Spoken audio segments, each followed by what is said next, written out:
Hey guys, it's me, Sean from TechDriddleWebs.com, YouTube.com/Sam Pete, and I just wanted to do a quick video for you guys today of how to get the Spectrum TV app working.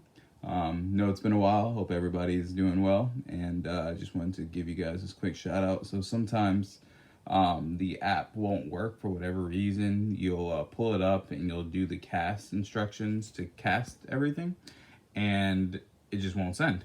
So what I've learned is that sometimes you need to leave your device on. So as opposed to swiping out of it immediately once you change the channel or pull up the channel, leave it connected. So I'll show you how to properly do it. Let's say we're going to flip to this channel and click on it.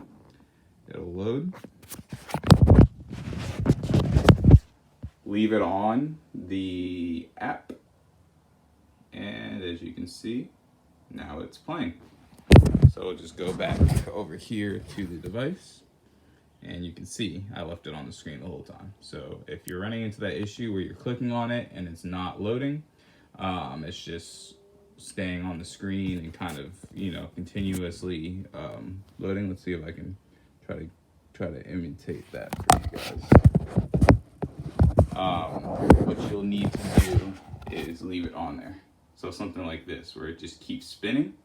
You need to make sure that you keep the app open.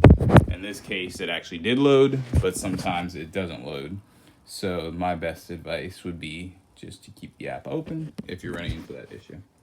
And we'll kick it back to basketball, and we'll have it going. Anyways, guys, just quick video. Try to keep it under 2 minutes. If you guys have any questions, feel free to drop them in the comments, and I'll do my best to try to help you guys out. This is another short tutorial. And you guys have a happy New Year's. Talk to you guys in a later video. Goodbye.